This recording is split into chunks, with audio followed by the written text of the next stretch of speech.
In this interview with John Mills, I start by asking him about the £2 trillion of public debt recently announced by the Office for National Statistics.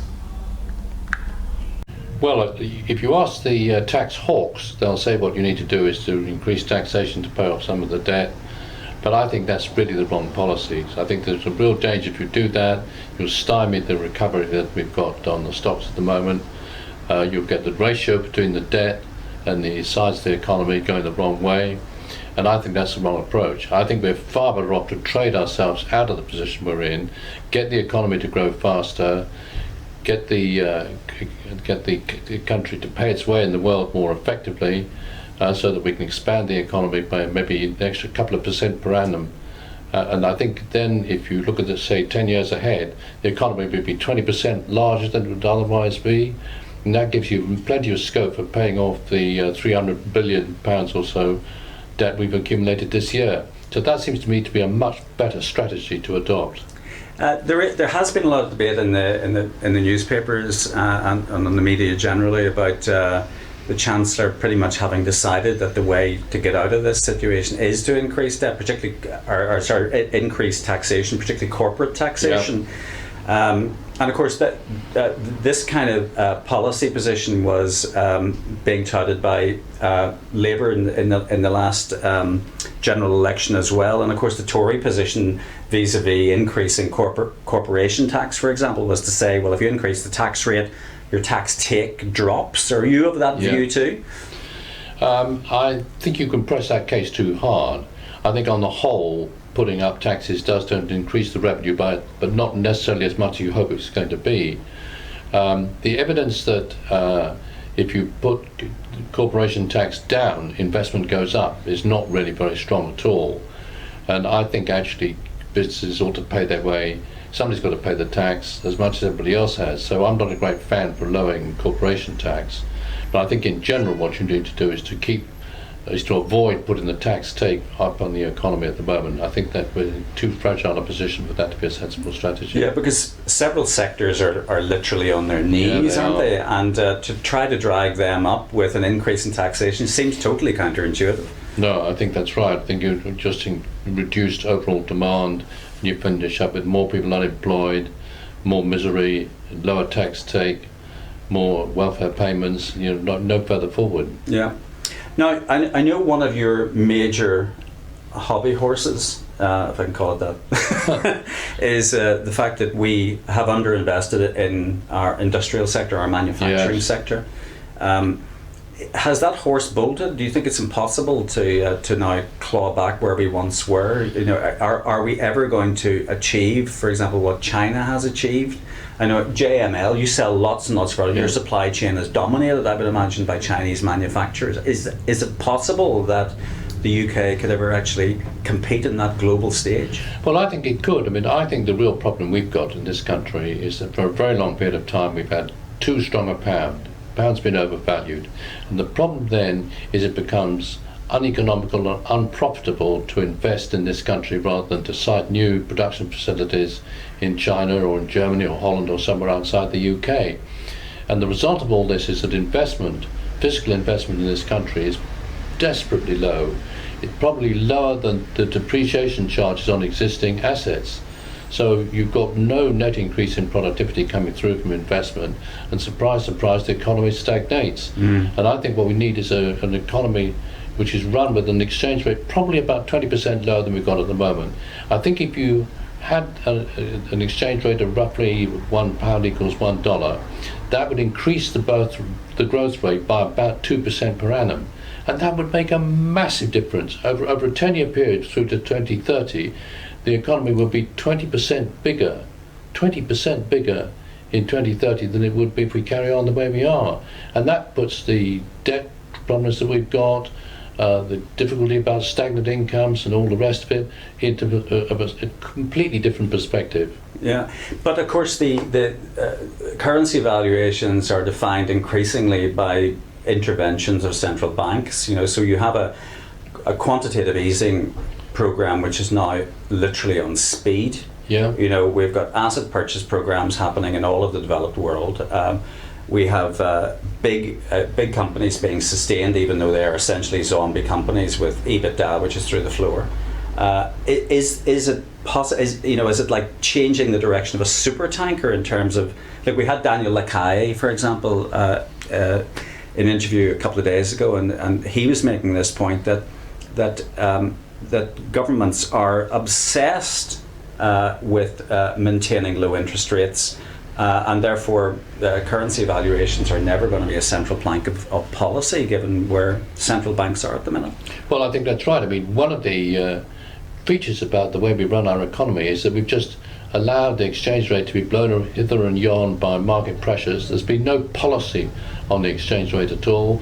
The Bank of England doesn't aim to have the pound in any particular place. On the whole, it's got a bias for keeping it as strong as possible because they think it bears down on inflation. But nobody really cares very much. But if you're in the world that I've spent the last 50 or 60 years in international trading, I can tell you that the price at which you charge for manufactured goods is very, very sensitive, and comparatively small cost differences make a big difference to where purchases are placed. Mm-hmm. And we're just too expensive. We're charging our overhead costs out at too high a rate for it to be worthwhile investing in machinery and factories and so forth in the UK rather than somewhere else. And this is why the investment rate is so low, and this is why the growth rate is so low, this is why incomes are stagnant, and this is what we need to change.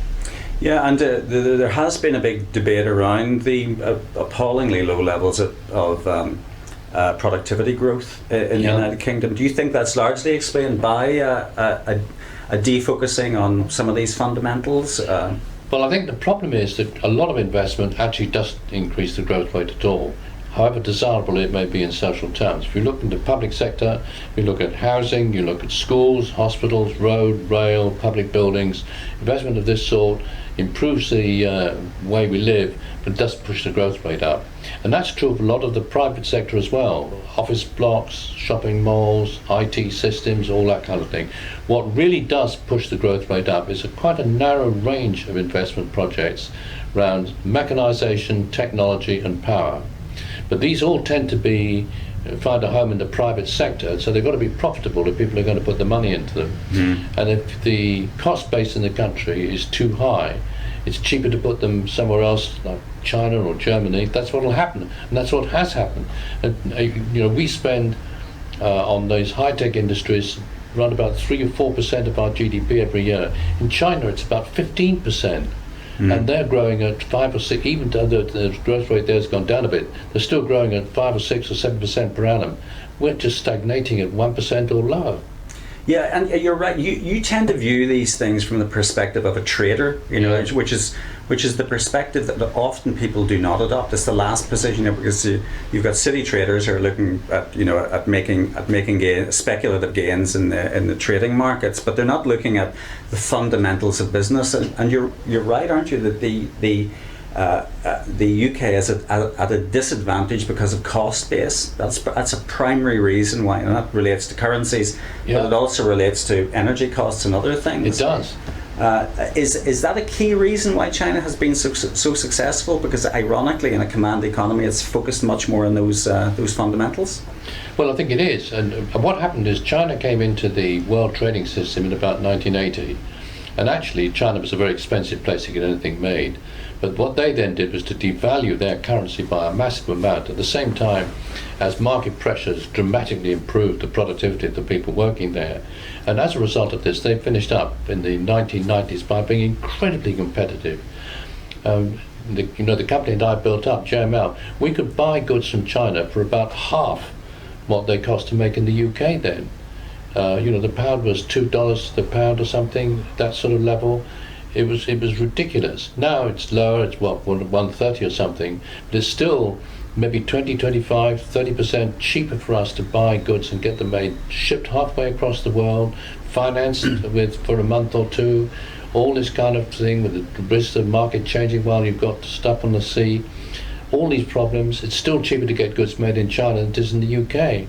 And that's really an exchange rate issue. It's nothing to do with labour costs, or labour costs are relatively irrelevant on all this. It's the total cost of the overhead structure you have in the country, the way you charge it out that makes a difference. Now, this is London Tech Week, and all the great and the good of technology are virtually this year, discussing what the new thing is in terms of technology. Then there has been an enormous focus, and some of the companies that have been most successful as far as providing shareholder returns have been software firms, often US-based software firms.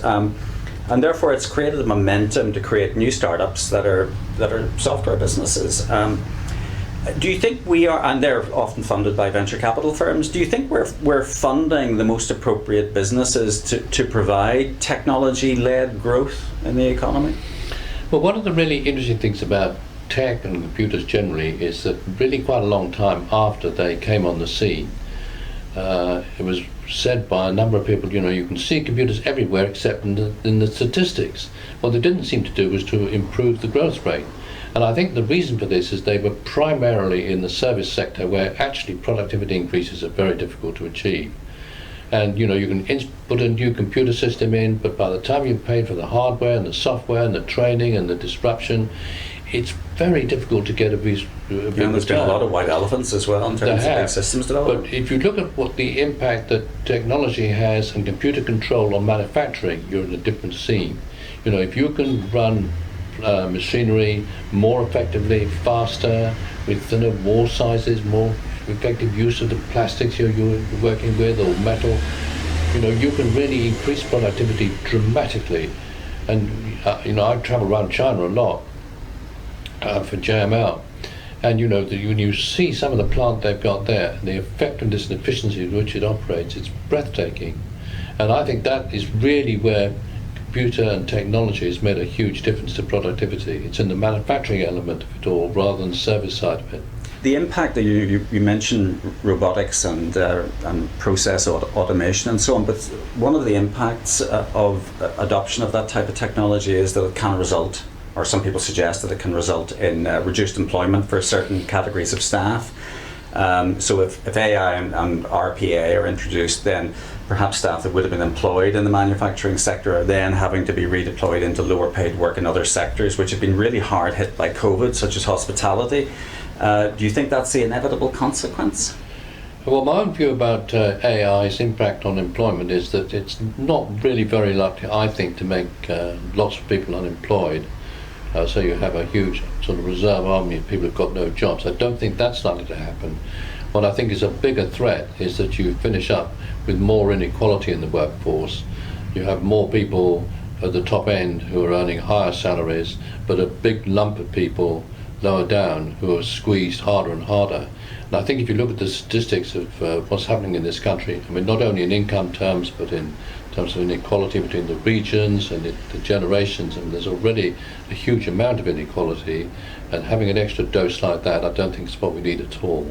So, John, you were intimately involved in the Brexit campaign, particularly from the Labour side. To what extent do you believe that the Labour Party, the current leadership of the Labour Party, is of the view that you've just been espousing, that we need to refocus on some of the fundamentals of the economy in order to increase productivity? And to what extent are some of these discussions germane to our Brexit negotiation? Well, I think all the political parties, or all the major ones, the Labour Party and the Conservative Party in particular, would love to see the economy growing more quickly. I think what they are very short on is ideas as to how to get this done.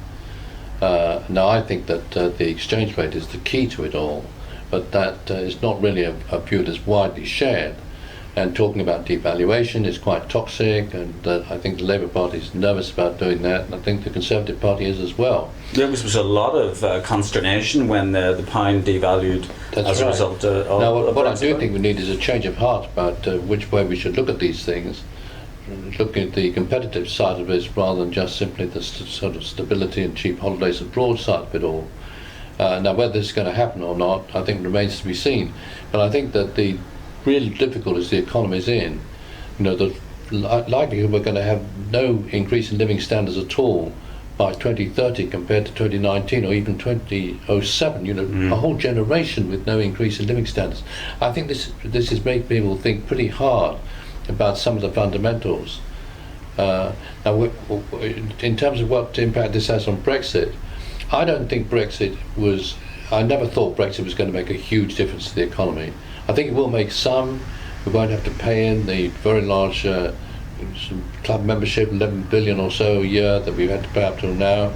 I think that the whole situation on migration has become easier to handle. I think that there are now some big disputes on the Brexit negotiation front, particularly around the level playing field issue and fisheries, which are going to need to be resolved. I'm not sure there's going to be a deal at the end of the day. I think it's quite possible that we'll finish up with a no-deal situation. And would you be comfortable with WHO? I don't think it'd be WTO. WTO. I don't think it'd be a disaster. Yeah. And do you think that's the likely outcome based on where we are in terms of I would have thought negotiations? it's sort of 50-50. I mean, the logic is that if everybody thinks that free trade deals are a really good way to go, but you have the EU and the UK with no free trade deal. I mean, this makes absolutely no sense at all. So all the logic really is pointing towards getting some sort of deal in place. But politics always tends to trump economics in the EU, and I think it's quite possible we're going to finish up without that happening. Yeah, and of course, in the tech domain, the EU has been flexing its muscles in terms of what it sees as big tech coming increasingly from the United States and Europe not getting enough share of the action. And the suggestion is, of course, that this situation be regulated out of existence. Do you think that's likely to happen? Well, I think regulation is likely to happen worldwide on a lot of the tech side. I mean, it is very striking that so many of the really big tech companies are US based rather than UK or EU based. Spotify is a Swedish company, but all the rest of them are based in Silicon Valley or somewhere else in the United States. So the record of Europe in terms of origination of good ideas not been great. The UK has done better than most other people, of course, because we've got a very vibrant software industry. But that's not quite the same as having the dominant position that Google and Netflix and Amazon and so on have got. We're behind the curve there. And what about the new leadership of the Labour Party? Do you think they've got a sound and coherent set of policy positions? Are you comfortable with where the Labour Party is going? Well, I think that Sir Keir Starmer has done a very good job since he's been the leader, and his poll ratings are going up and up all the time, especially in relation to Boris Johnson's. It's interesting that the Labour Party is polling considerably worse than the leader of the Labour Party, and I think this is a legacy of a quite a long period where the Labour Party really didn't have any very coherent policies, and where they'd had a particular style of leadership which didn't appeal to quite a lot of people in the country. Now, I think over quite a short period of time that's going to change, and I think you're going to have a Labour Party which is going to be a much more formidable opposition to the Conservatives than what we've seen over the last few years. And personally, I would welcome that. Okay. John, thank you very much indeed. Very welcome.